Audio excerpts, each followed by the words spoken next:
Good morning, children. In Unit 3rd, Magnetic Effects of Current,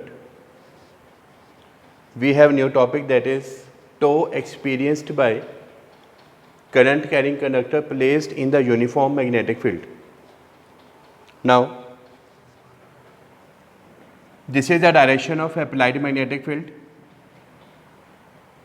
and this is a current carrying rectangular loop P, Q, R and S. This is the direction of current flowing from P to Q, from Q to R, and from R to S, and from S to P. Now, L is the length of the rectangular loop PQRS, B is the breadth of the rectangular loop PQRS. Now, we can draw normal on the face of the rectangular loop. So, this n cap is the area vector, you can say. Now, this n cap, which is normal to the surface, this makes an angle theta with the magnetic field. Now, let capital B is uniform magnetic field,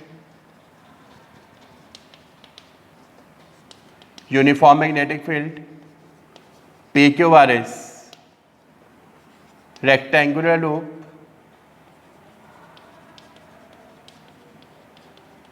carrying current,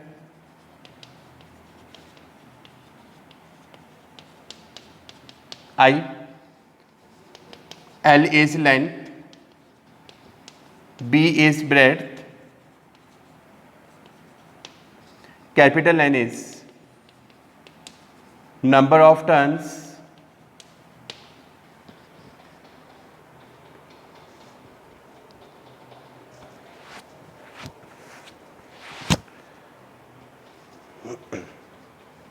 N cap is perpendicular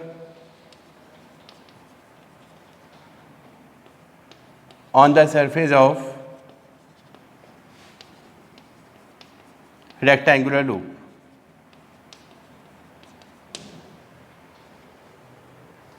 Now, you can see here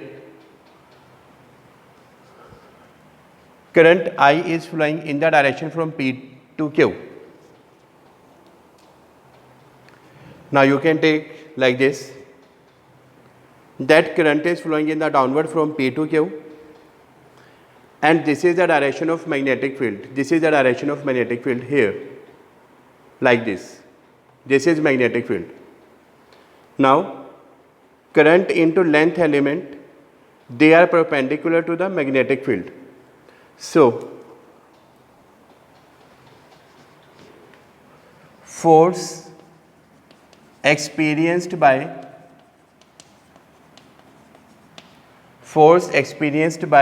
side PQ,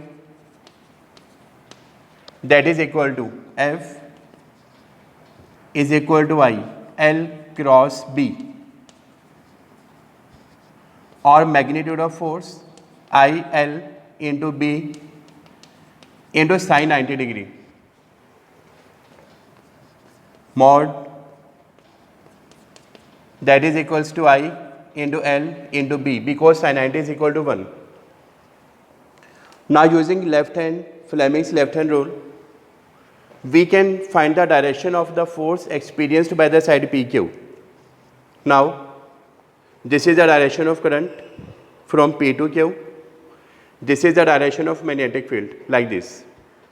Now, apply Fleming's left hand rule.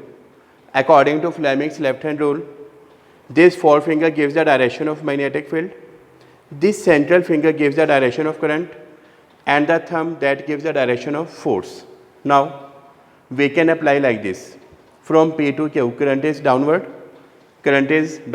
like this. This is direction of current. Now, this is the direction of magnetic field. This is direction of magnetic field, like this.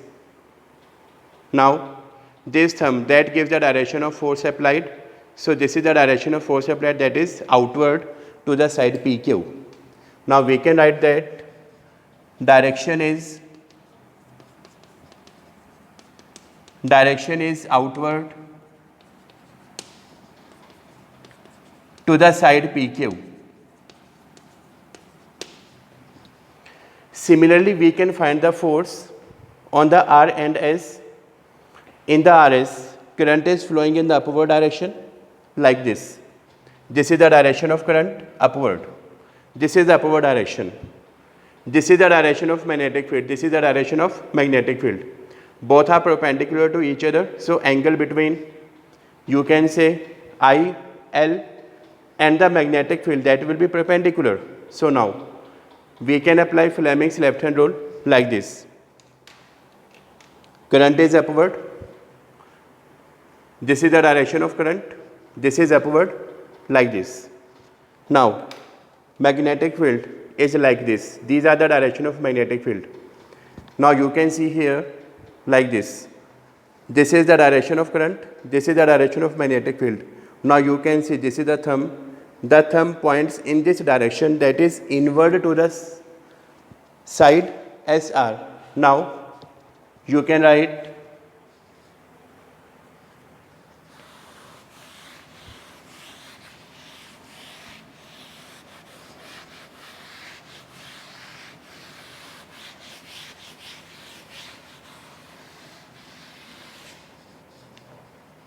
force experienced by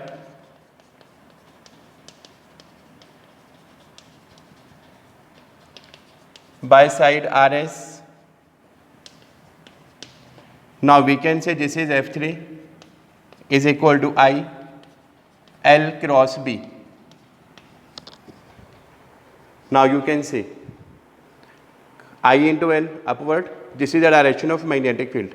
They are perpendicular to each other. So magnitude of the force F3, that is equals to I into L into B into sin 90. And the direction of the force on the side RS, that is inward. So we can say F3, this is equal to I into L into B. Now earlier we have find the direction of the force on the PQ. Magnitude is F1 I L into B. Direction is outward. Now the magnitude of the force on the side RS, that is I into L into B. From this equation number first, you can say this is equation number first, this is equation number second. From the equation number first and second, you can see that magnitude of the forces are equal. F1 and F3 both are equal. From first and second, we can say magnitude of the force F1 is equal to the magnitude of the force F3. Now both are I L into B. Both are I L into B. So mod F1 is equal to mod F3. Now you can see that on the side PQ, direction is outward, but on the side RS, direction is inward like this. Magnitude of the force is equal, but the direction is opposite.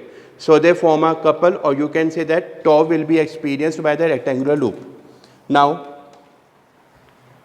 along the side QR and along the side PS, you can see here, this is the side QR like this. This is side QR. And this is the direction of magnetic field. This is direction of magnetic field. Now you can see that if we take IL here, current element with the length and the magnetic field, they are parallel to each other. If they are parallel to each other, then angle between them, that will be 0 degree. For the side PS, now you can say side PS, this is the direction of PS, this is the direction of magnetic field. Now IL and the magnetic field, they are anti-parallel to each other. So for the side QR like this is side QR and the magnetic field is this. Angle between them will be 0 degree. We know F is equal to I into L into B into sin 0, that will be 0. So the force experienced by the side QR, that will be 0. Similarly, force experienced by the side PS, that will also be 0. So now only two forces you can say that F1 and F3 is acting on the rectangular loop PQRS. The magnitude of the force experienced by them will be equal, but the direction is opposite. So you can say tau will be experienced.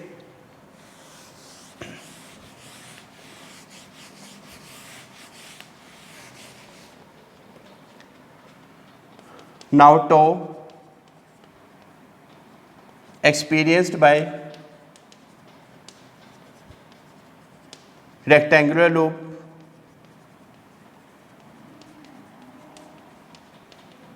PQRS. Tau is equal to either force into perpendicular distance.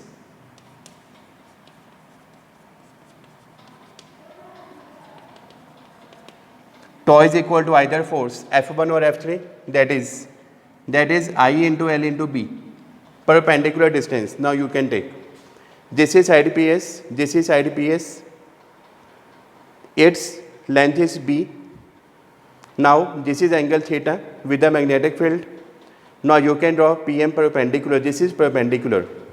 In the triangle PMS, you can find sin theta, that is perpendicular upon hypotenuse. So PM, that will be equals to P sin theta. So here perpendicular distance is PM, this is equals to B sin theta. Now tau is equal to, now you can write, this is length into breadth, tau is equal to I, B length into breadth into area, that is sin theta. For n turns, you can write tau is equal to NIAB into sin theta. So this is the required expression for the tau experienced by the current carrying loop placed in the uniform magnetic field.